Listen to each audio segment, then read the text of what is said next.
Hello everyone, welcome to youth power academy. Youth power academy में daily आपके लिए current affairs classes आती हैं। और हमारा जो डेली करंट अफेयर का मटेरियल है ये आपके एग्जामिनेशन के लिए बहुत इंपॉर्टेंट है, बहुत यूजफुल है। आप ज्यादा से ज्यादा हमसे चैनल पे जुड़िए, चैनल को लाइक करिए, सब्सक्राइब करिए।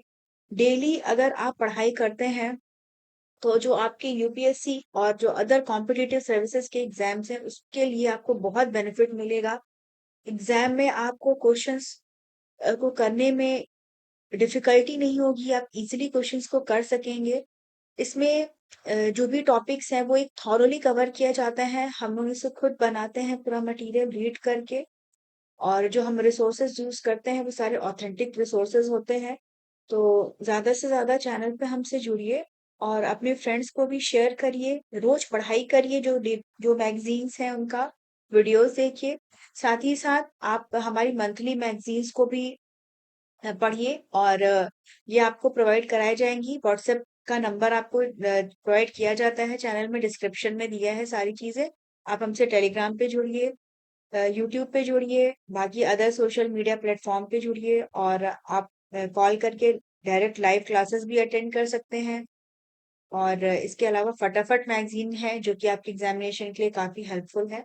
तो चैनल को लाइक करिए, सपोर्ट करिए और आगे बढ़ाइए हमें।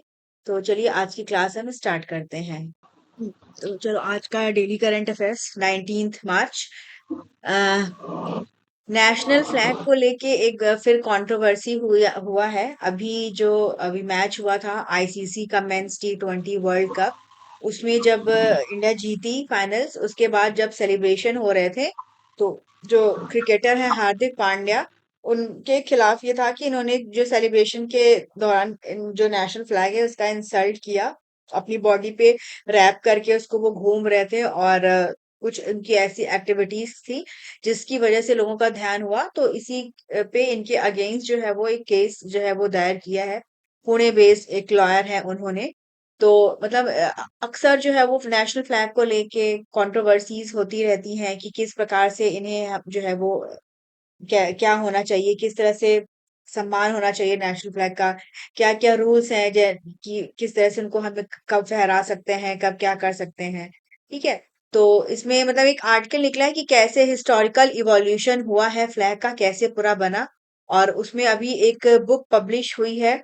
ये फॉर्मर डिप्लोमेट हैं नवतेज सारना, उन्होंने एक बुक लिखी है, in a flag to live and die for, a short history of India's tricolour. ठीक है, तो ये बुक का नाम याद रखना। और इसमें दिखाया गया है कि कैसे जो है वो पूरा जो फ्लैग है वो इवॉल्व हुआ, कैसे इवोल्यूशन हुआ इसका। और इसमें बताया इन्होंने कि काफी सारे स्टेजेस के थ्रू जो है वो हुआ। और इन्होंने कहा कि 1907 में जो है वो सुरेंद्र नाथ बनर्जी थे, फॉर्मर कांग्रेस प्रेसिडेंट थे। उन्होंने इसका जो एक वर्जन था कि उसको तैयार किया था सब। और उसको जो है वो अ, भूपेंद्र नाथ दत्त, और उन्होंने जो है वो पूरा प्रिपेयर किया था। और इसके बाद जो है कैल इसको जो है वो कैलकाटा फ्लैग जो है वो कहा गया। ठीक है। फिर इसके बाद जो है वो ये जो फ्लैग था ये फ्रेंच रिवॉल्यूशन से भी काफी इंस्पिरेशन मिला इसको। फिर उसी टाइम पे स्वामी विवेकानंद की एक शिष्या थी सिस्टर निवेदिता, उन्होंने भी कुछ अलग तरीके से फ्लैग का वो देखा कि इसमें वज्र का एक मतलब सोचा कि इसमें हो सकता है। और थंडर बोल्ट मतलब जो बिजली वगैरह कड़कती है उसको उस तौर पे भी उसको देखा गया। फिर उसके बाद फिर कई सारे आइडियाज आए कि किस प्रकार का पूरा होना चाहिए। तो इस बुक में इसी के बारे में डिटेल में जो है वो बताया गया है। और सबसे पहले अभी फिर भीकाजी कामा, ये भी जो है वो इंडिपेंडेंट मूवमेंट में इनका प्रमुख योगदान रहा है। तो जो कैलकाटा फ्लैग था बना था उसके एक मॉडिफाइड वर्जन को इन्होंने 1907 में स्टुटगार्ट में जो है वो वो किया, फहराया। और पहली बार ये इंडियन फ्लैग की होस्टिंग हुई विदेशी धरती पे।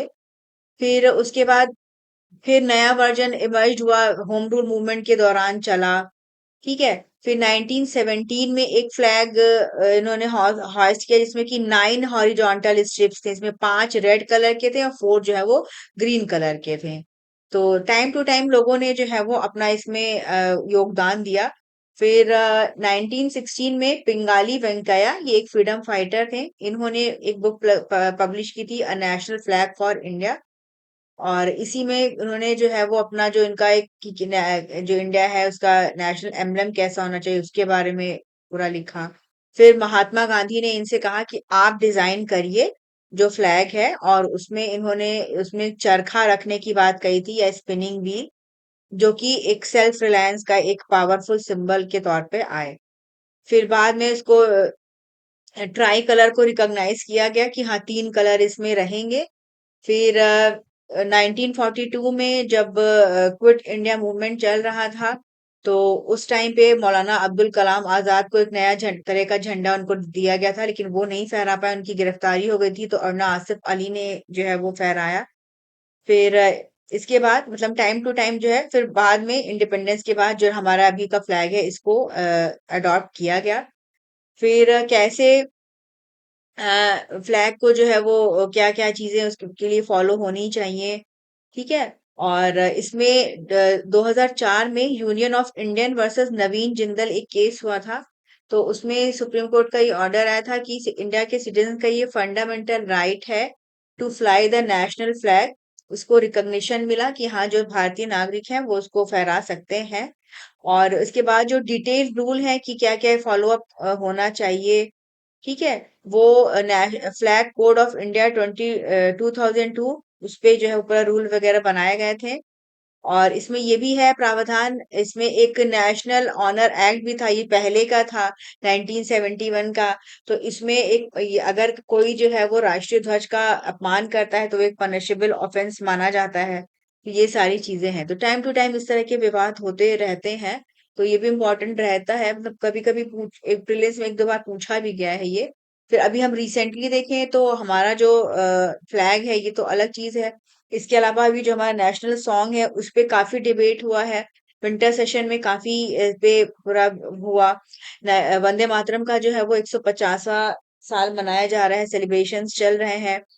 और इसको इसके जो है वो 2 स्टैंजास को जो है वो पहले लिया गया था। अभी गवर्नमेंट ने जो है वो फरवरी में ये किया, घोषित किया है कि पूरा जो है नेशनल सॉन्ग उसको जो है वो गाया जाएगा डिफरेंट जो एजुकेशन इंस्टीट्यूशंस हैं उसमें। और वंदे मातरम की बात करें तो इसका इनिशियली तो कोई विरोध नहीं था। फिर बाद में जो मुस्लिम कम्युनिटी है उसमें इन्होंने, जैसे कि जो वंदे मातरम लिखा गया था उसमें गॉडेस दुर्गा को प्रेज किया गया था। तो ये मानते हैं कि जो मुस्लिम लोग थे वो एक्सेप्ट नहीं करेंगे, क्योंकि उनके जो रिलीजन में अलग तरीके से फॉलो की जाती हैं चीजें। तो बाद में इसको सारे स्टैंजास को ना रखे, 2 ही स्टैंजास को रखा गया, और जनगण मन को जो है वो एज अ नेशनल एंथम जो है वो अ, लागू किया गया, और इसको नेशनल सॉन्ग के तौर पर रखा गया। और नेशनल फ्लैग तो हमारा है ही जो करंट में है। तो ये सारी चीजें इसकी हैं। तो कभी कभी पूछ दिया जाता है, एक बार तो सिंपल क्वेश्चन पूछ दिया था कि कितने स्पोक्स होते हैं व्हील में, ये क्वेश्चन आ चुका है। तो ये सारी चीजें भी पूछते हैं, तो अब उनके अगेंस्ट कंप्लेन है, खैर वो सब केस वगैरह इनका चलेगा और होगा। लेकिन जैसे कि कैलकाटा फ्लैग क्या है, या बंगाली वंकैया किससे रिलेटेड है, इन्होंने फ्लैग को जो अब हम यूज करते हैं वो बनाया, ये सारी चीजें एग्जामिनेशन के लिए जो है वो इम्पोर्टेंट रहेंगी। दिसंबर में जो है वो सुप्रीम कोर्ट का एक जजमेंट आया था, उसमें काफी विवाद हुआ था अरावली हिल्स की डेफिनेशन को लेके। फिर बाद में एक जो पूरा विरोध प्रदर्शन देखते हुए नई कमेटी बनाई गई, और उनको ये एक टास्क दिया गया है कि वो डिफाइन करेंगे कि अरावली रेंज की जो है वो क्या डेफिनेशन होनी चाहिए।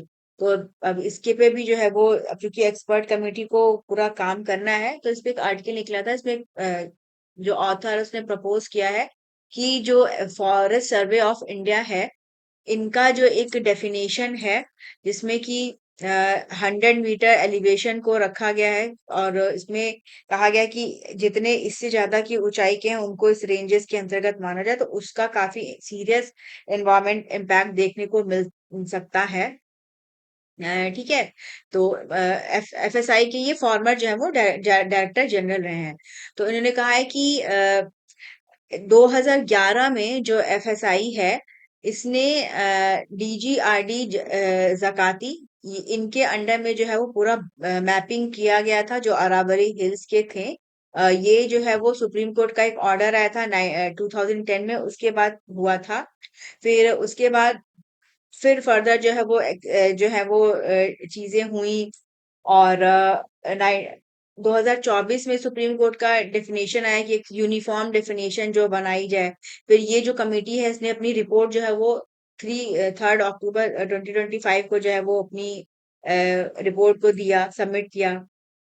फिर ये जो 100 मीटर एलिवेशन का जो डेफिनेशन है, इसके जितने भी एनवायरमेंट एक्सपर्ट हैं इन्होंने विरोध किया है, क्योंकि इनका कहना है कि अगर हम 100 मीटर वाला जो रेंज है इसको रखते हैं, तो ज्यादातर जो पहाड़ियां हैं वो इस रेंज से हट जाएंगी। तो उससे क्या होगा कि वहां पे फिर माइनिंग और बाकी सारी चीजें स्टार्ट हो जाएंगी, और इसकी वजह से जो पूरा एरिया उस पे सीवियर इम्पैक्ट पड़ेगा। अरावली हिल्स जो है वो प्रोटेक्ट करती हैं जो दिल्ली, राजस्थान, हरियाणा का जो पूरा एरिया है, वो एक बैरियर की तरह काम करती हैं।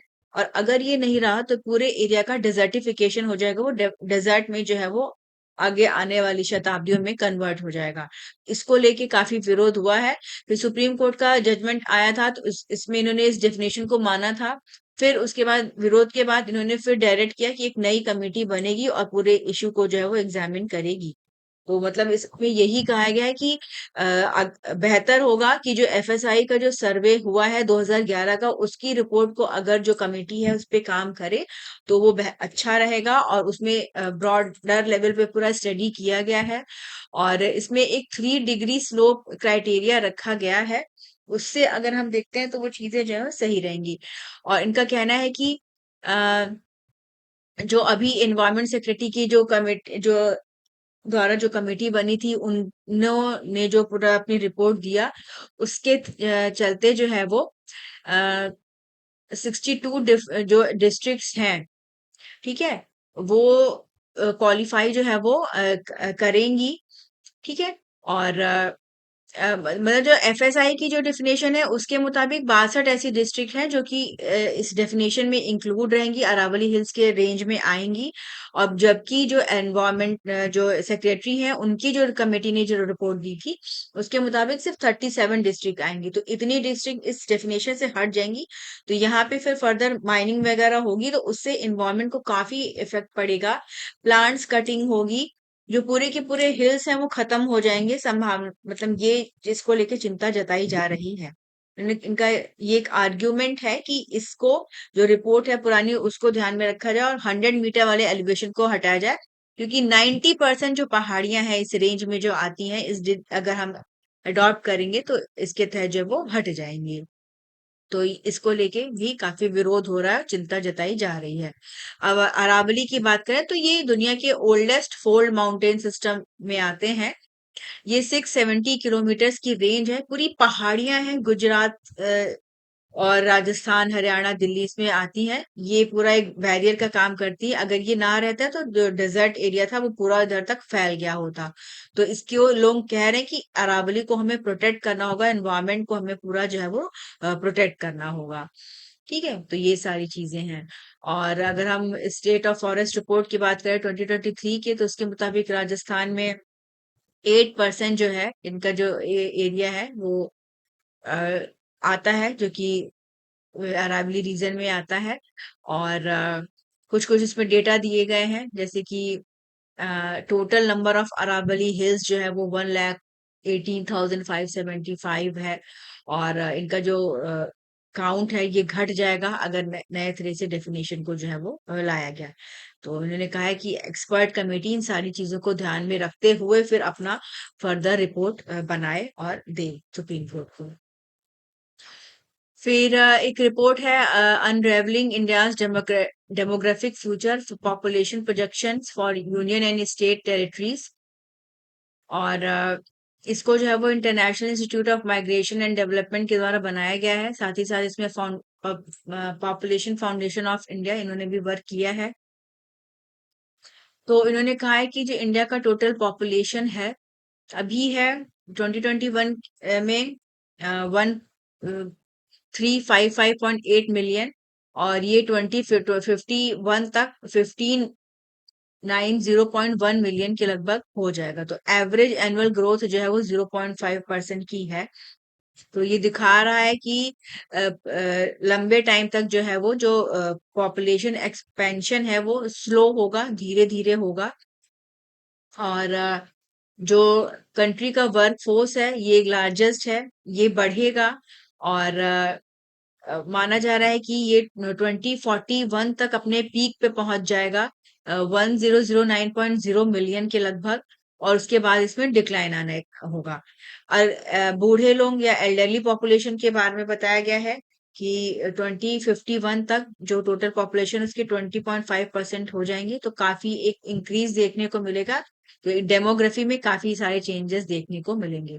तो टाइम टू टाइम ऐसी रिपोर्ट्स और ये सब आती रहती है जो बताती है कि इन फ्यूचर क्या क्या चीजें हो सकती हैं और कैसे कैसे जो है वो पॉलिसीज बनाई जानी चाहिए। फिर पार्लियामेंट्री कमेटी है। इसमें जो है वो कांग्रेस के राज्यसभा एमपी हैं दिग्विजय सिंह, उनके द्वारा हेडेड है ये। और तो इसमें जो है वो इन्होंने रिकमेंड किया है इस कमेटी ने कि एजुकेशन मिनिस्ट्री को एक लाइट ब्रेकफास्ट को भी जो है वो इंक्लूड करना चाहिए, जो पीएम पोषण मिड डे स्कीम स्कूलों में चल रही है। और इसमें जो कमेटी है उन्होंने रिकमेंड किया है कि सारे स्टूडेंट्स को कवर करना चाहिए अप टू क्लास 10, और उसके बाद अगले 5 सालों में क्लास 12 तक को जो है वो कवर करना चाहिए। करेंटली जो पीएम पोषण स्कीम है, इसके तहत जो गवर्नमेंट और गवर्नमेंट एडेड स्कूल्स हैं उसमें क्लास 8 तक बच्चों को जो है वो कुक्ड मील प्रोवाइड किया जाता है। ठीक है। तो इस पे इन्होंने अपना वो दिया है। पीएम पोषण की बात करें तो ये पहले मिड डे मील नाम से जाना जाता था और लार्जेस्ट स्कूल फीडिंग प्रोग्राम है। इसका उद्देश्य है कि स्टूडेंट्स का जो न्यूट्रिशनल स्टेटस है इसको बेहतर करना, अटेंडेंस को बढ़ाना, और एजुकेशनल जो डेवलपमेंट है चिल्ड्रन का उनको सपोर्ट करना। फिर रिलायंस फाउंडेशन फाउंडर और चेयरपर्सन है नीता अंबानी। इनको जो है वो KISS ह्यूमैनिटेरियन अवार्ड 2025 दिया गया। ये Kalinga institute of social sciences campus में इनको दिया गया। और श्रीलंका के नोबल लॉरियट मोहन मुना सिंघे, इन्होंने इनको ये अवार्ड दिया, जो इनके ह्यूमैनिटेरियन इनिशिएटिव्स हैं और सोसाइटी में इनका जो कंट्रीब्यूशन है एजुकेशन हेल्थ केयर इन सबको देखते हुए। फिर नमस्ते स्कीम के बारे में जानकारी दी गई। ये नमस्ते स्कीम जो है वो सैनिटेशन वर्कर्स की सेफ्टी के लिए है और उनके बेटरमेंट के लिए है। ये लॉन्च हुई थी 2023-24 में। और जो सीवर और जो सेप्टिक टैंक वर्कर्स हैं उनकी सुरक्षा को इंश्योर करने के लिए और जो उनकी डिग्निटी है उसको मेंटेन करने के लिए इसको योजना को लिया गया है। सरकार ने जानकारी दी कि इसके तहत जो है वो वर्कर्स जो की सेफ्टी को बढ़ाया जा रहा है, मैकेनाइज किया जा रहा है, जो क्लीनिंग वगैरह होती है सीवर सिस्टम, उन सबको जो है वो मशीन का यूज करके किया जा रहा है। और पर्सनल प्रोटेक्टिव इक्विपमेंट या किट्स प्रोवाइड की जाती हैं वर्कर्स को। सेफ्टी ट्रेनिंग दिया जाता है, सेफ्टी डिवाइसेस दिए जाते हैं इनको, इमरजेंसी रिस्पांस सैनिटेशन यूनिट्स जो लार्ज जो अर्बन लोकल बॉडीज हैं।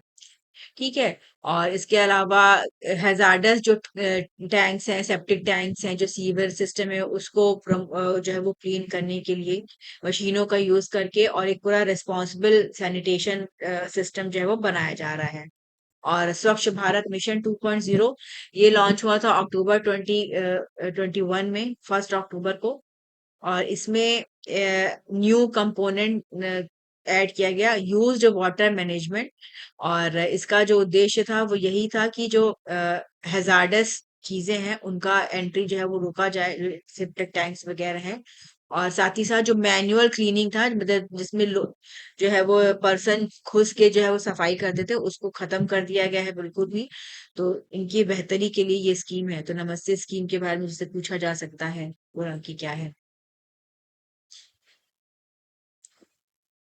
फिर विद्या प्रवेश प्रोग्राम, इसके बारे में जानकारी दिया गया। और जो हमारा नेशनल एजुकेशन पॉलिसी है 2020 की, ये रिकॉग्नाइज करता है 3 साल का प्री स्कूल या बाल वाटिका प्रोग्राम। और उसके बाद मतलब इसमें ये है कि 3 साल के बच्चे को जो है वो बाल वाटिका में एजुकेशन दिया जाता है, इनको सिखाया जाता है कि कैसे जो है वो पढ़ना है, बैठना है, उठना है, ये सारी चीज़ें एक ट्रेनिंग प्रोवाइड की जाती है। फिर उसके बाद जो एजुकेशन सिस्टम है, वो 5+3+3+3 +4 के स्ट्रक्चर पे बना है। और जो इनिशियल 5 है, इसमें जो फाउंडेशनल पूरा स्टेज है, प्राइमरी तक की लर्निंग है। और इसमें 3 साल है वो प्री स्कूल है। 2 इयर्स रखा गया है ग्रेड 1 और 2 के लिए। तो ये जो है वो 3 साल से लेके 8 साल तक के बच्चों को इसमें पूरा कवर किया जाता है। और इनमें जो 3 से 6 साल के बच्चे हैं, उनको आंगनवाड़ी सेंटर्स में कैसे बेहतर शिक्षा प्रोवाइड की जाए, इसके पे पूरा काम होता है। फिर एक इसमें जो है उन्होंने ये बताया कि इससे जो है बच्चों में जब ग्रेड 1 में एंट्री होती है उनकी, तो ये पूरे ट्रेनिंग से क्या होता है कि स्कूल जाने की जो एक प्रिपेयर हो जाते हैं, ठीक है, उनका एक पूरा ट्रांसफॉर्मेशन होता है। तो इसी के लिए ये जो पूरा इनका स्कीम है, विद्या प्रवेश प्रोग्राम, ये चल रहा है। और इससे भी काफी जो है वो हेल्प प्रोवाइड हो रही है बच्चों को।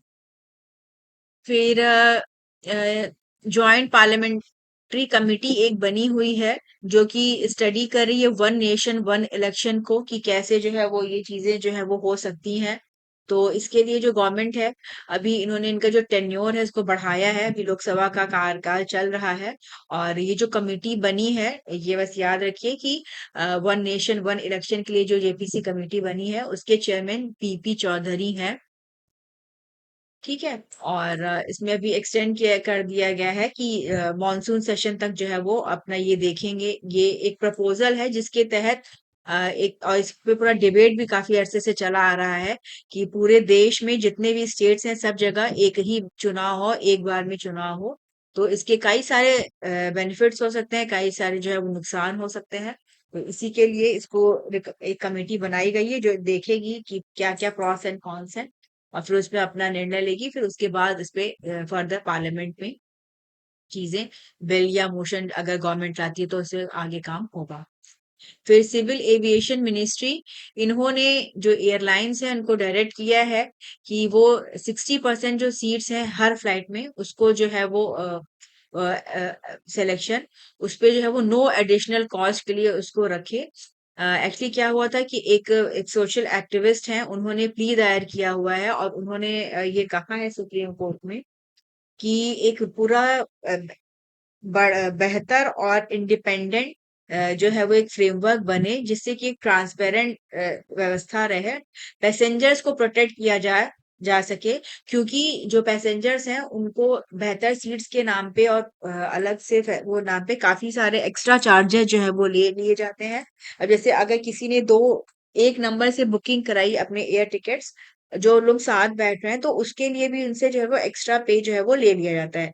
तो इसको लेके चिंता जताई है। तो इसी पे जो मिनिस्ट्री ऑफ सिविल एविएशन है, उन्होंने एयरलाइंस को डायरेक्ट किया है। और ये चूंकि केस चल रहा है, तो इसमें इन्होंने कहा है कि एक ये कॉन्स्टिट्यूशनल ड्यूटी है कि जो लोग हैं उनको बेहतर सर्विसेज प्रोवाइड कराई जाए। इसीलिए इसमें जुडिशरी को इंटरवीन करने की बात कही गई है। तो इसमें बोला गया है मिनिस्ट्री के द्वारा कि ऐसे पैसेंजर जो कि सेम पीएनआर पे बुकिंग उन्होंने किया है और उनकी सीट जो है वो साथ है, तो उनको ऐसी सिचुएशन में नहीं होना चाहिए कि उनको एक्स्ट्रा चार्जेस जो है वो देना पड़े। साथ ही साथ अगर कोई कैंसिलेशन होता है, फ्लाइट का डिले होता है या कोई लॉस होता है, तो उसमें भी एक क्लियर वो पूरा बताया जाएगा कि क्या बेनिफिट्स इनको मिलेंगे, कितना उनको जो सपोर्ट है वो प्रोवाइड किया जाएगा, जो भी एयरलाइन है उसके द्वारा। फिर स्वामित्व स्कीम के बारे में प्रोग्रेस रिपोर्ट इन्होंने पार्लियामेंट में दिया। और इन्होंने बताया कि स्वामित्व स्कीम के तहत ड्रोन सर्वे ने 3.29 लाख विलेजेस का जो है वो सर्वे कंप्लीट हो चुका है। और 3.10 प्रॉपर्टी कार्ड जो है वो उनको बनाया जा चुका है फॉर 1.87 लाख विलेजेस के लिए। और 2.65 करोड़ प्रॉपर्टी कार्ड्स को डिस्ट्रीब्यूट किया गया है। उत्तर प्रदेश में बताया गया है कि 1.15 करोड़ प्रॉपर्टी कार्ड प्रिपेयर किए गए हैं, और इसमें से 1.1 करोड़ जो है उनको डिस्ट्रीब्यूट किया गया है। ठीक है। जो मिनिस्ट्री ऑफ पंचायती राज है, ये एक फंड प्रोवाइड करती है टू सर्वे ऑफ इंडिया, ताकि ये ड्रोन से और मैप से सर्वे करके एक पूरा मैप बनाए, और इसमें पता लगे कि कितना कितना किसके पास क्या लैंड्स हैं, क्या क्या सारी चीजें हैं। ठीक है, और इसके तहत फिर लोगों को जो है वो जो रूरल हाउस लैंड है, जिनकी की लैंड है, उनको बताया जा सके, उनको एक कार्ड दिया जा सके कि हाँ आपके पास इतना प्रॉपर्टी, इतनी चीजें हैं। तो ये सारा चीजें है, तो इसमें इन्होंने जानकारी दिया कि ये इस तरह से काम करा है। फिर उन्होंने बताया पंचायती राज मिनिस्ट्री ने कि हमने इसमें जेंडर वाइज रिकॉर्ड नहीं पूरा क्रिएट किया हुआ है, और लेकिन कुछ स्टेट्स हैं जिसमें कि वुमेन को भी इंक्लूड किया गया है एज अ को ओनर प्रॉपर्टी कार्ड्स में, जैसे कि मध्य प्रदेश, हरियाणा, कर्नाटका, मिजोरम, इन सब जगहों पे। ठीक है, तो ये है। और स्वामित्व स्कीम इम्पोर्टेंट है, पूछा भी गया है। इसमें इसको 2020 में लॉन्च किया गया था, 24 अप्रैल, और ये नेशनल पंचायत राज डे हम इसी दिन मनाते हैं। तो ये एक 100% सेंट्रल सेक्टर स्कीम है, और ये हर स्टेट और यूनियन टेरिटरीज में जो है उसको इम्प्लीमेंट किया गया है।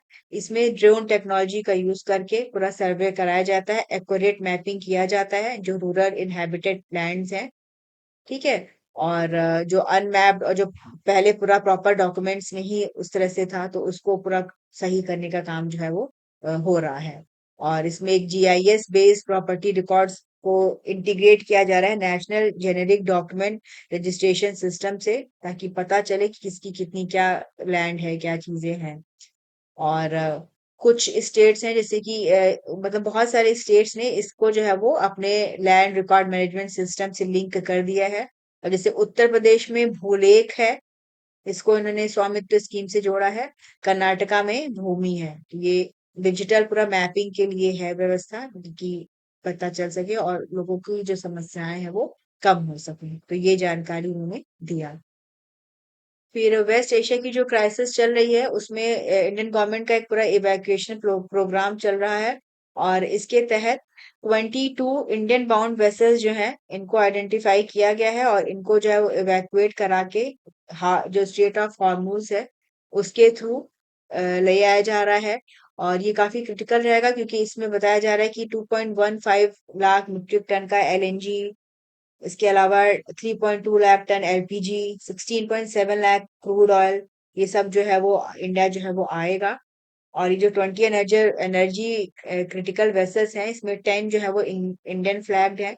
इसके अलावा कुछ जो फ्लैग जो हैं वेसल्स, इनमें मार्शल आइलैंड, लाइबेरिया, ग्रीस, माल्टा, इनके भी फ्लैग वाली ये शिप्स जो हैं। तो कोशिश हो रही है कि ज्यादा से ज्यादा जो ये चीजें हैं उनको ले आया जा सके, ताकि अभी जो क्राइसिस है, जो प्रॉब्लम है एलपीजी को, उसको जो है वो सॉर्ट आउट किया जा सके। और चूंकि ईरान इजराइल और यूएस का वॉर चल रहा है, तो स्ट्रेट ऑफ हॉर्मुज वो बंद हो गया है, मतलब उसमें बहुत जितना फ्रिक्वेंटली वेसल्स ट्रेवल करती थी वो नहीं कर पा रही है। तो इसकी वजह से ऑल ओवर वर्ल्ड एक एनर्जी सिक्योरिटी जो है उसमें क्राइसिस हुआ है। ऑयल के जो प्राइसेस हैं वो काफी बढ़ गए हैं, ब्लैक मार्केटिंग बढ़ गई है। तो इसको देखते हुए ये इनिशिएटिव गवर्नमेंट का है। फिर ये काफी इम्पोर्टेंट रहेगा, एक भव्य योजना है, इसको कैबिनेट ने अप्रूव किया है। भारत औद्योगिक विकास योजना, इसका नाम दिया गया है भव्य। और इसके लिए 33,660 करोड़ का जो है वो एलोकेशन किया गया है। और ये इस योजना के तहत 100 plug and play industrial park जो है वो बनेंगे। इस स्कीम का उद्देश्य है कि वर्ल्ड क्लास इंडस्ट्रियल इंफ्रास्ट्रक्चर बनाना, ताकि जो मैन्युफैक्चरिंग पोटेंशियल है वो बढ़ सके और कंट्री की और जो है वो इकोनॉमिक ग्रोथ हो। जो इंडस्ट्रियल पार्क्स बनेंगे इनके लिए 100 से 1000 एकड़ का जो एरिया है वो प्रोवाइड किया जाएगा। फाइनेंशियल सपोर्ट प्रोवाइड किया जाएगा अप टू 1 करोड़ जो है वो पर एकड़। और माना जा रहा है कि इससे जो आत्मनिर्भर भारत का जो विजन है वो और बेहतर होगा। इसके अलावा कैबिनेट ने एमएसपी जो है वो अप्रूव किया। इसमें जो है वो कॉटन कॉरपोरेशन ऑफ इंडिया है, उसके लिए 1718 करोड़ रुपए का जो है प्रावधान किया गया। और इससे जो कॉटन फार्मर्स हैं उनको डायरेक्ट सपोर्ट मिलेगा, जो उनकी जो प्रॉब्लम्स हैं और सही होंगी, और जो अगर प्राइसेस का जो है वो फॉल होता है तो उसमें उनको दिक्कत नहीं होगी। इसके अलावा small hydro power development scheme, इसको अप्रूवल किया गया है 2026-7 से लेके 2030 और 31 तक। इसके लिए 2584 करोड़ से ज्यादा का आउटले रखा गया है। और स्मॉल हाइड्रो पावर प्रोजेक्ट्स का इंस्टॉलेशन होगा और इनकी जो कैपेसिटी रहेगी वो 1500 मेगावाट के लगभग रहेगी। इसके अलावा कैबिनेट ने 101 किलोमीटर लंबा 4 lane access control national highway, इसके लिए भी अप्रूवल किया है। ये कंस्ट्रक्ट होगा। ये हाईवे रहेगा नेशनल हाईवे 927, ये बाराबंकी से बहराइच में बनेगा उत्तर प्रदेश में। और इसके लिए जो कॉस्ट है वो 6969 करोड़ का लगभग आएगा। तो इससे जो ये पूरा जो रीजन है ये उत्तर प्रदेश का, उसका उसके लिए इकोनॉमिकली बेनिफिशियल रहेगा और सोशल और जो लॉजिस्टिक चीजें हैं उसमें भी जो है बेहतर रहेगा। ठीक है। तो और जो ये भव्य स्कीम है इसका मतलब एक है, एक तरह से इसको पुश अप किया जा रहा है कि ये जो ईज ऑफ डूइंग बिजनेस ये बेहतर हो, डीरेगुलेट हो चीजें, इफेक्टिव सिंगल विंडो सिस्टम के तहत जो है अप्रूवल मिल सके। ठीक है। जो स्टेट्स हैं उनको बेसिकली इन्वेस्टर फ्रेंडली बनाने की कोशिश इसके तहत पूरा किया जाएगा। माना जा रहा है कि इससे जो है वो लार्ज स्केल क्रिएशन होगा और प्रोजेक्ट्स बनेंगे, इंडस्ट्रियलाइजेशन होगा। ठीक है। तो ये सारी चीजें इसमें हैं, तो ये इम्पोर्टेंट रहेगा भव्य स्कीम में। फिर गवर्नमेंट ऑफ इंडिया इन्होंने अपना एक्सटेंड किया है domestic sourcing mandate for solar equipments और to include wafers and ingot. और इनका जो इम्प्लीमेंटेशन है ये जून 2028 से शुरू होगा। और इसमें जो इसमें एक रूल है, एक रिक्वायरमेंट है कि ये जो है वो जो वेफर्स हैं और ये जो इंगॉट्स हैं ये सिलिकॉन के होते हैं और जो पैनल्स लगते हैं उसमें इनका यूज होता है। तो जो प्रधानमंत्री सूर्य घर योजना है, इन सारी स्कीम के तहत ये मैंडेटरी किया गया है कि इसमें डोमेस्टिकली जो मैन्युफैक्चरिंग होती है उन्हीं को जो है वो किया जाए, मतलब मैंडेट है ये। और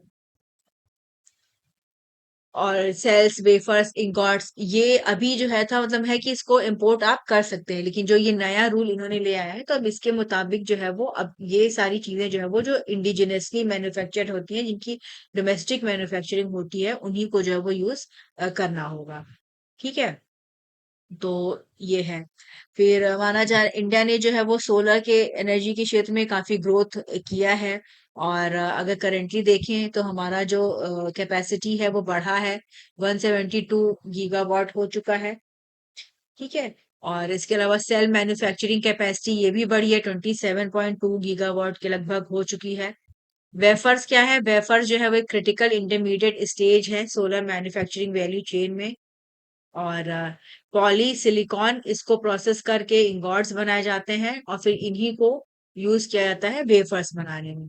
ठीक है। फिर इनका यूज करके सोलर सेल्स को बनाया जाता है। तो हमारा ये जो योजना है कि जिसके तहत हमें ग्रीन एनर्जी को बढ़ावा देना है, जो रेन्यूएबल रिसोर्सेज हैं उनको और बेहतर करना है, तो उसमें ये काफी हेल्पफुल रहेंगे। फिर अभी बजट सेशन हो रहा है तो डिफरेंट जो मिनिस्ट्रीज हैं उनके लिए जो ग्रांट्स वगैरह है उनको उनका अप्रूवल अभी हो रहा है, वोटिंग वगैरह हो रही है लोकसभा में।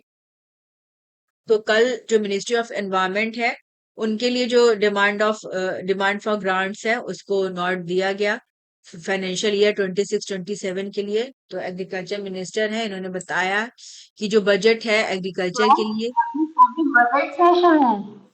बजट सेशन ही चल रहा है ना, बजट सेशन दो पार्ट्स में चल रहा है।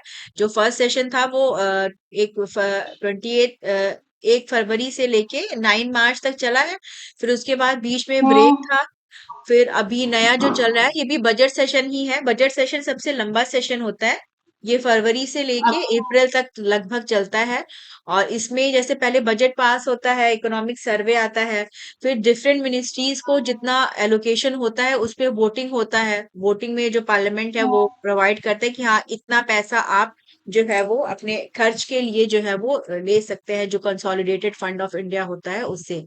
तो इसी के लिए इसमें डेली वोटिंग होती है ना? तो अभी यही चल रहा है। तो इस टाइम पे तो डिफरेंट मिनिस्ट्रीज का जितना जितना पैसा एलोकेट किया है, तो उसमें डिमांड फॉर ग्रांट, मतलब डिमांड करते हैं मंत्रालय कि हम इतना पैसा दिया जाएगा, तो वो ग्रांट किया जाता है। ऐसे कोई सिंपल तरीके से फंड जो है वो नहीं निकाल सकता है। तो इसके लिए पूरी प्रक्रिया जो है पार्लियामेंट में फॉलो की जाती है।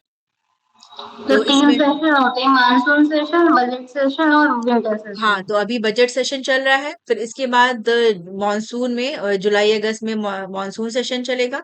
फिर विंटर सेशन जो है वो सबसे छोटा सेशन होता है, दिसंबर के महीने में चलता है वो पूरा, है ना, नवंबर दिसंबर में।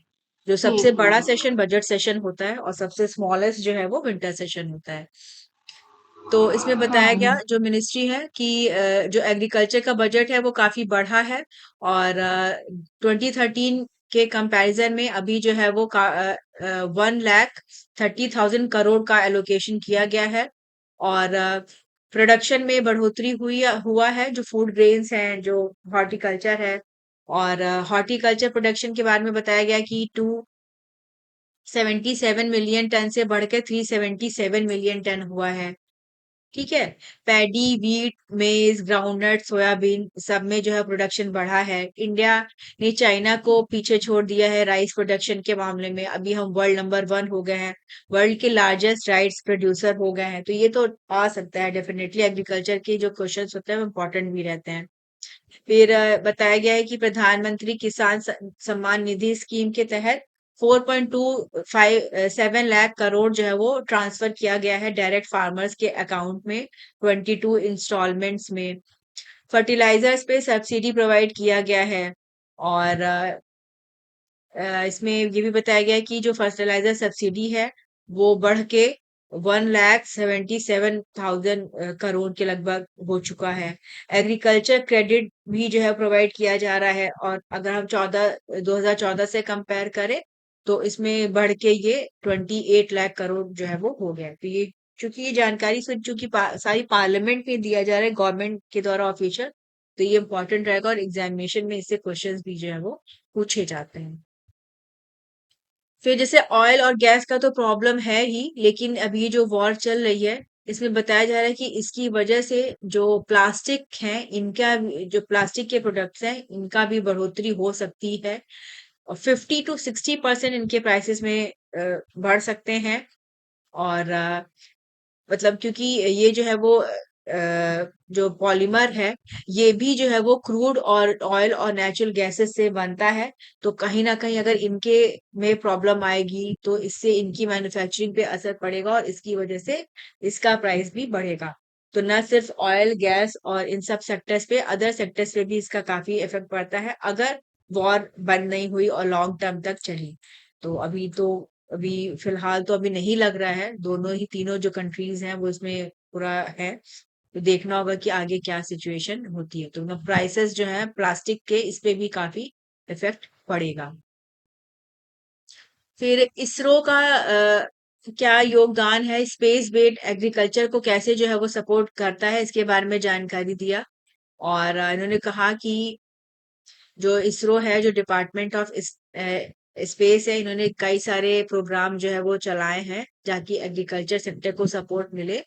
और जो मेजर इनिशिएटिव है ये है FASAL programme, forecasting agriculture output using space, agrometeorology and land based observation programme. ठीक है, तो इससे जो है वो हेल्प प्रोवाइड किया जा रहा है। और इसके अलावा national agriculture dot assessment and monitoring system है। फिर coordinated horticulture assessment and management है, इसमें जो है वो जियो इन्फॉर्मेटिक्स का यूज किया जा रहा है। साथ ही साथ सुफलम प्रोजेक्ट है। ठीक है, तो ये डिफरेंट डिफरेंट एजेंसीज और स्टेट्स के प्रोग्राम है, जिससे एग्रीकल्चर सेक्टर को सपोर्ट किया जा रहा है। फिर एक नाम बताया गया, AI based crop mapping tool. ये जैसे इस तरह की चीजें पूछ देते हैं, SASYA या सस्य। और इसको बनाया गया है फॉर सी बैंड SAR। और इसको इंटीग्रेट किया गया है भू निधि जियो पोर्टल से। ठीक है। और इसका यूज करके जो है वो इसमें जो है वो इस पूरा जो टेक्नोलॉजी है क्रॉप वगैरह की जो है वो मैपिंग किया जाता है कि कितना क्या है बेहतर है जो क्रॉप्स बने उसमें कोई प्रॉब्लम नहीं हो रही है, तो उसमें ये हेल्प जो है प्रोवाइड करते हैं। फिर इसी की तरह इन्होंने एक अपना ऑटोमेटेड जियो स्पेशल क्रॉप एस्टिमेशन सिस्टम ये भी डेवलप किया है। ठीक है। और तो ये जो सिस्टम है इससे जो कितना क्रॉप का होगा पैदावार कितनी होगी उससे एस्टिमेट जो है वो किया जा रहा है, जो डिफरेंट मतलब ये इस तरह से एग्रीकल्चर सेक्टर को सपोर्ट प्रोवाइड कर रहे हैं। ये जानकारी इन्होंने दिया कल पार्लियामेंट। फिर राष्ट्रीय गोकुल मिशन इसके बारे में भी बताया गया और इसमें कुछ वेराइटीज के नाम दिए हैं, जैसे ये इस पूरा ना पूछे लेकिन ये इम्पोर्टेंट रहेगा। जैसे जो स्टेट्स हैं उनके द्वारा जो ब्रीड्स हैं काऊ ब्रीड्स हैं उनको बेहतर करने के लिए और उनके जेनेटिक इम्प्रूवमेंट के लिए काम हो रहा है। ठीक है, मार्केटिंग को बढ़ावा दिया जा रहा है, तो कई सारी काऊ ब्रीड्स के नाम के बारे में बताया गया। ये जो नेशनल गोकुल मिशन है ये इसको सपोर्ट करता है।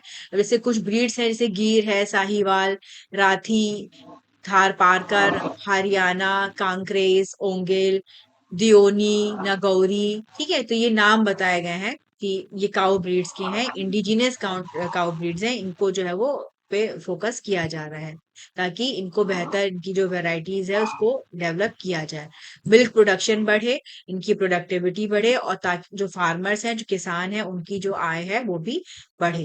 तो ये भी इनके बारे में जानकारी इन्होंने पार्लियामेंट में दिया। राष्ट्रीय गोकुल मिशन की बात करें तो ये लॉन्च हुआ था दिसंबर 2014 में national programme for bovine breeding and dairy development के तहत। और इसका उद्देश्य यही है कि प्रोडक्टिविटी को बेहतर करना जो इंडिजिनस बोवाइंस हैं। और ये इंडिया के डेयरी के लिए काफी इंपॉर्टेंट है। ये भारत भारत जो है वो लार्जेस्ट मिल्क प्रोड्यूसर है, साथ ही साथ हम कंज्यूमर भी हैं। और ये जो मिशन है इसके तहत जो है वो गोकुल ग्राम बनाए जा रहे हैं। ठीक है, इन पे पूरा ब्रीड्स का इम्प्रूवमेंट का काम हो रहा है, जो फार्मर्स हैं उनको सपोर्ट प्रोवाइड किया जाता है। सेक्स सॉर्टेड सेनमन टेक्नोलॉजी का यूज किया जाता है जिससे बेहतर ब्रीड्स जो है वो डेवलप हो सके। और अब इसमें जो जो इंडिजिनस ब्रीड्स की बताई गई है जैसे गीर है, साहिवाल है, ये काफी हाई वैल्यू होती हैं, इनको जल्दी डिजीज नहीं होता है, हीट टॉलरेंट होती हैं। ठीक है, ये सस्टेनेबल हैं, जो छोटे छोटे किसान हैं उनके लिए ये बेहतर तरीके से अपना काम करती हैं। तो ये जानकारी दिया गया। फिर गवर्नमेंट ने 472 करोड़ का एक रोड ओवर ब्रिज प्रोजेक्ट का अप्रूवल किया है और इससे टूना टेकरा पोर्ट का जो कनेक्टिविटी है वो बेहतर होगा। टूना टेकरा पोर्ट एक सैटेलाइट पोर्ट है, गुजरात में है ये, ऑफ कांडला में, कच्छ डिस्ट्रिक्ट में। और इसको जो है वो एक मेजर लिक्विड और ड्राई बल्क कार्गो टर्मिनल के तौर पे डेवलप किया जा रहा है। ठीक है, दीनदयाल पोर्ट अथॉरिटी ये इंडिया के 12 मेजर पोर्ट्स में आता है। तो इसी पे जो है वो रोड ओवर ब्रिज बनाने के लिए सरकार की तरफ से अप्रूवल किया गया है, तो इसका लोकेशन याद रखना। टेलीकॉम मिनिस्टर हैं, इन्होंने बताया कि जो बॉर्डर विलेजेस में की कनेक्टिविटी की क्या कंडीशन है, क्या इंफ्रास्ट्रक्चर है। और इन्होंने बताया कि बॉर्डर विलेजेस क्या है, ऐसे विलेजेस जो 0 to 50 किलोमीटर्स के एरिया में आते हैं from the first habitation from international boundary, उसको बॉर्डर विलेज कहा जाता है। तो जैसे ये डेफिनेशन है ना ये इंपॉर्टेंट रहेगी कि 50 किलोमीटर तक की रेंज में जो आते हैं गांव उनको इसमें रखा जाता है। तो जैसे बॉर्डर विलेजेस पूछ दिया क्या है। फिर उन्होंने बताया कि जो वाइब्रेंट विलेज प्रोग्राम है इसके तहत इन गांवों को लास्ट विलेजेस ना कह के अब फर्स्ट विलेज ऑफ कंट्री जो है वो कहा जाता है। तो जो डेवलपमेंटल प्रायोरिटीज है उनमें काफी चेंजेस हुआ है। फिर उन्होंने बताया कि बीएसएनएल का जो है वो इंडिजिनस 4G टेलीकॉम स्टैक ये बन रहा है। ये एक स्ट्रेटेजिक मूव है ताकि ये जितने भी विलेजेस हैं उनकी जो क्षमताएं हैं उनको बढ़ाया जा सके, रीच बढ़ाई जा सके, कनेक्टिविटी को बेहतर किया जा सके। और इसमें इन्होंने बताया कि ये जो एरियाज है इनसे पूरा कनेक्टिविटी हुई है जितने भी ग्राम ये इलाके हैं। और इन्होंने बताया कि अ, ये जो बीएसएनएल के बारे में भी इन्होंने इन्फॉर्मेशन दिया कि इसका जो प्रॉफिट है ये बढ़ा है, पिछले 18 सालों में पहली बार ये प्रॉफिटेबल उसमें रहा है। और इन्होंने कहा कि गवर्नमेंट जो है वो डिजिटल भारत निधि के तहत जो है वो सपोर्ट प्रोवाइड कर रही है, जो रूरल, रिमोट और जो बॉर्डर एरियाज हैं वहां पे कनेक्टिविटी को बेहतर किया जा रहा है। राजस्थान के बारे में बताया कि राजस्थान के 97.28% जो विलेजेस हैं वो वहां पे मोबाइल कवरेज है। उत्तराखंड भी चूंकि बॉर्डर विलेजेस में आता है तो उसमें बताया कि 705 बॉर्डर विलेजेस हैं, इसमें 684 में जो है वो ऑलरेडी जो कनेक्टिविटी है वो प्रोवाइड की जा चुकी है, बेहतर तरीके से काम हो रहा है। भारत नेट प्रोग्राम के तहत 2,15,000 ग्राम पंचायत को कनेक्ट किया गया है। ठीक है, का पूरा एक्सपेंशन हो रहा है। और इसके बारे में जानकारी दी कि ये काफी जो है वो बड़ा एक प्रोग्राम है ग्लोबली, जिससे जो कनेक्टिविटी है उसको बेहतर किया जा रहा है। और उन्होंने कहा है कि जो टेलीकॉम सेक्टर है उसमें पिछले 10 सालों में काफी रिवॉल्यूशन हुआ है। जो कॉस्ट है, डेटा कॉस्ट, उसमें काफी कमी आई है, 97% तक कमी आई है। मोबाइल इंफ्रास्ट्रक्चर बेहतर हुआ है। और जो 5G सर्विसेज हैं उनका भी अक्रॉस द कंट्री जो रीच है वो काफी बढ़ गया है। तो ये इम्पोर्टेंट रहेगा, वाइब्रेंट विलेजेस प्रोग्राम और ये सारी चीजें। फिर एक इंफॉर्मेशन थी, 20 मार्च को वर्ल्ड फ्रॉग डे मनाया जाता है।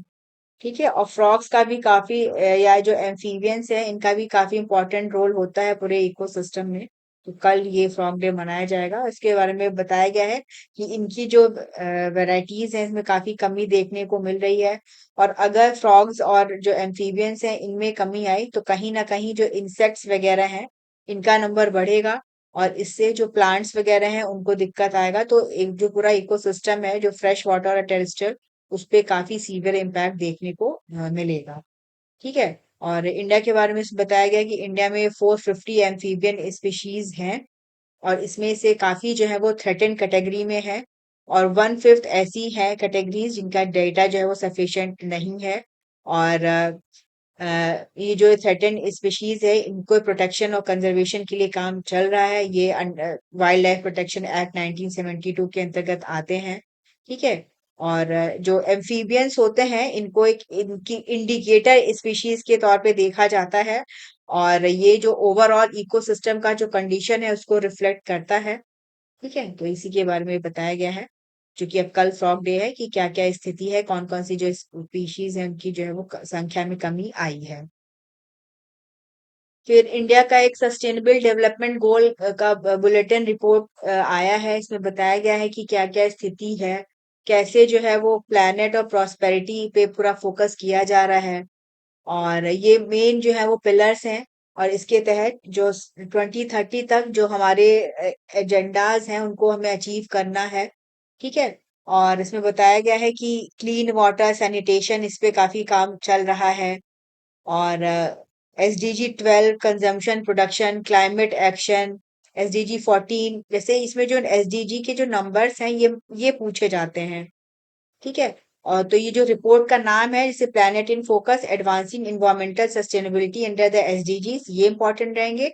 फिर किस गोल के अंतर्गत क्या क्या आता है ये इंपॉर्टेंट रहेगा। लाइफ ऑन लैंड 15 है SDG, तो ये पूछा जा सकता है।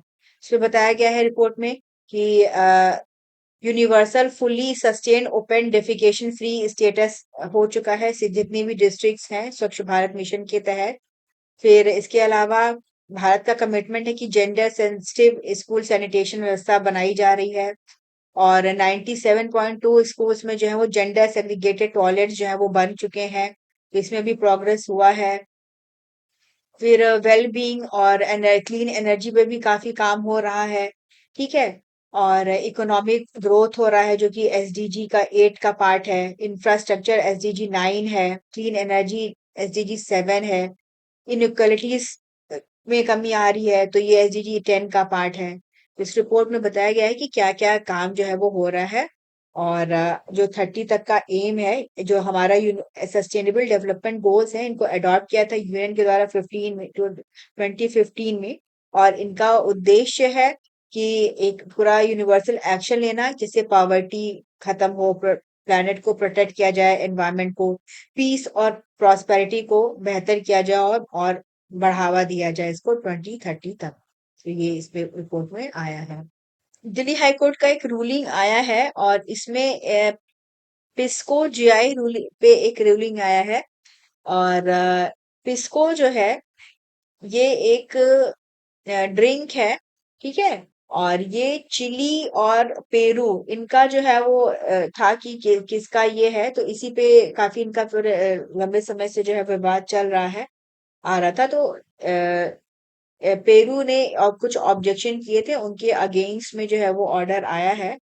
और तो बस ये जाने रहो कि ये क्या है, ये ब्रांडी की वैरायटी है और इसको लेके विवाद है कि ये किस कंट्री से रिलेटेड है। तो इसमें जो अभी आया है कि चिली के जो इसका एक वो है, वो उसको नहीं नहीं माने, पेरू का ये ऑब्जेक्शन था कि चिली के साथ हम शेयर नहीं करेंगे इसका जीआई वो। तो इस पे इनके अगेंस्ट आया है, डिसमिस कर दिया है कि जो पिस्को वर्ड है ये चिली के लिए भी यूज होगा, जो अल्कोहलिक जो बेवरेजेस आते हैं, और जो पेरू से जो बेवरेज आता है उसके लिए भी जो है वो यूज होगा। ठीक है, तो ये एक इंटरनेशनल डिस्प्यूट था, बस नाम याद रखना, मतलब वो सब पूछा नहीं जाएगा, लेकिन एक जनरल इंफॉर्मेशन के लिए ये है। फिर इंडिया के फॉर्मर एम्बेसडर थे फ्रांस के जावेद अशरफ, इनको कमांडर डी ला लेजेंड दी हॉनर, ये फ्रांस का हाईएस्ट सिविलियन रैंक है फॉरेन नेशनल्स के लिए, इनको प्रोवाइड किया गया दिल्ली में। और इसमें जो फ्रेंच एम्बेसडर हैं उन्होंने इसको अटेंड किया और उनको ये जो है वो अवार्ड दिया गया। ठीक है, तो अभी चूंकि दिया गया तो कभी कभी ये सब भी पूछा जाता है कि किसको रिसेंटली दिया गया। तो फॉर्मर एम्बेसडर थे जावेद अशरफ। फिर यूएसए का है एक प्रोजेक्ट है होम कमिंग, इसके बारे में इन्होंने भी रिसेंटली वो कहा है कि जितने इलीगल इमिग्रेंट्स हैं वो अगर अपने चले जाते हैं अपनी अपनी कंट्रीज को, तो उनको जो गवर्नमेंट है यूएस की वो फ्री जो है वो रहेगा, और एग्जिट करने पे उनको 2600 US डॉलर का बोनस भी प्रोवाइड किया जाएगा। ये जो प्रोजेक्ट होम कमिंग इनिशिएटिव है ये यूएस का है, ठीक है।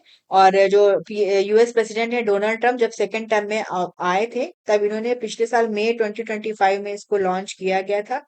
और इसके तहत जो इलीगली जो लोग हैं जो यूएस में रह रहे हैं उनको डिपोर्ट किया जा रहा है। तो मतलब इसमें इनको एक चांस दिया जा रहा है जो इलीगल माइग्रेंट्स हैं कि अपने घर वापस चले जाइए। तो आपको बिना अरेस्ट, बिना डिटेंशन और बिना किसी रिस्ट्रेंट के अपनी कंट्री में वापस भेजा जाएगा। ठीक है, तो बस जाने रहो कि ये प्रोजेक्ट होम कमिंग जो है वो। फिर लार्ज हैड्रॉन कोलाइडर, इन्होंने एक नया पार्टिकल डिस्कवर किया है, ये 80th इनका आइडेंटिफाइड पार्टिकल है। और ये अभी तक का world most powerful particle smasher है। ठीक है, इसके द्वारा इन्होंने पूरा अनाउंस किया है सन जो लेबोरेटरीज हैं। और इस पार्टिकल का नाम दिया गया है ZCC+। और इन्होंने बताया है कि ये जो पार्टिकल है ये प्रोटॉन के जैसा है, लेकिन ये उससे 4 गुना भारी है। और इसके बताया कि ये काफी इसका स्ट्रेंज बिहेवियर है जो मतलब क्वांटम मैकेनिक्स में। ठीक है, तो इसका नाम याद रखिए कि ये इसका नाम है ZCC+। फिर पार्लियामेंट में डिपार्टमेंट ऑफ स्पेस इन्होंने जानकारी दी है कि इंडिया का जो सैटेलाइट लॉन्च इंफ्रास्ट्रक्चर है उसका एक्सपेंशन हो रहा है। अभी तक 2 लॉन्च पैड्स थे, और पहला और दूसरा ये ऑपरेशनल है सतीश धवन स्पेस सेंटर श्रीहरिकोटा आंध्र प्रदेश में। और जो फर्स्ट लॉन्च पैड है उसी से जो है वो जो PSLV है और जो स्मॉल सैटेलाइट व्हीकल्स है इनका लॉन्च किया जाता है।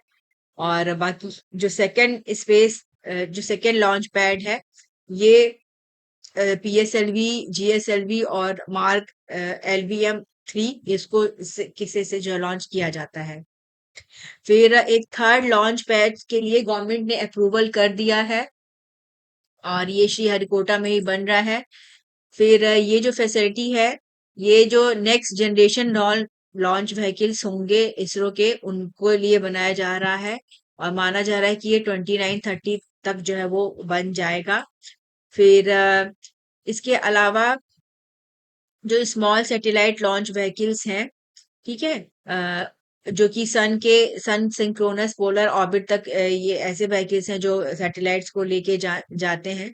इनके लिए एक कॉम्प्लेक्स बन रहा है, SSLV लॉन्च कॉम्प्लेक्स, और ये तमिलनाडु के कुला से केरापट्टिनम में बन रहा है। और माना जा रहा है कि ये जो लॉन्च पैड है ये तैयार हो जाएगा इस साल तक। और इसके तहत जो है वो 3 मिशंस जो है वो अभी तक प्लान्ड है, जो कि इनसे जो है वो जाएंगे। तो ये जानकारी दिया गया कि ये जो नया बन रहा है इसका लोकेशन भी इम्पोर्टेंट रहेगा। ठीक है।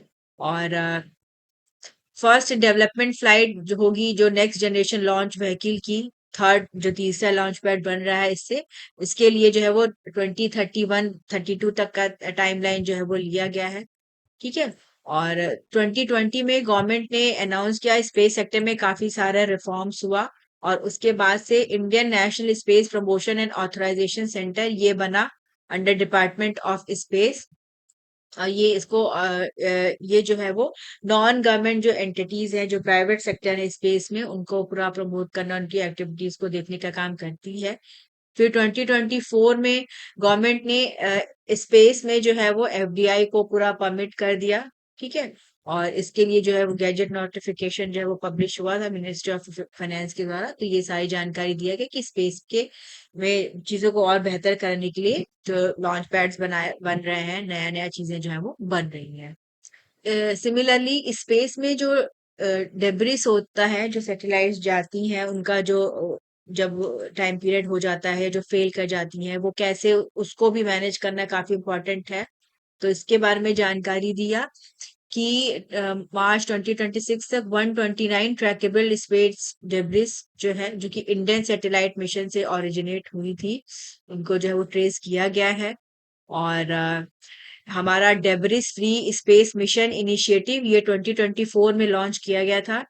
और इसका उद्देश्य है कि जो 2030 तक जीरो डेब्रिस जो है वो क्रिएट हो। और इसके लिए जो ऑर्गेनाइजेशन है, जो डिपार्टमेंट है, इस पे काफी जो है वो वर्क कर रहा है। और इसमें बताया गया कि इंडिया का एक 2025 में एक अचीवमेंट रहा है, स्पेस स्पेडेक्स मिशन जो है ये रहा। और इसमें जो हमारी डॉकिंग अनडॉकिंग की जो कैपेसिटीज हैं वो बढ़ी हैं। तो इस प्रकार से ये सारी चीजें जो है वो चल रही हैं। फिर इसके अलावा अ, हमारा ये PS4 ऑर्बिटल एक्सपेरिमेंटल मॉड्यूल या पोएम 4 प्लेटफॉर्म है, ये भी एक बन रहा है। इसके भी जो है काम जो है उसका चल रहा है। तो ये भी जानकारी इन्होंने दिया। तो ये आज का सारा करंट अफेयर्स था। और आप चैनल पे हमसे ज्यादा से ज्यादा जुड़िए, लाइक करिए, सब्सक्राइब करिए, मैगजीन्स को डेली पढ़िए। इसमें जो बैकग्राउंड इंफॉर्मेशन है, जो कीवर्ड्स है, इसमें भी आपके काफी सारे क्वेश्चन सॉल्व हो जाते हैं। तो आप चैनल को लाइक करिए और सब्सक्राइब करिए, और ज्यादा से ज्यादा हमसे कनेक्ट होइए।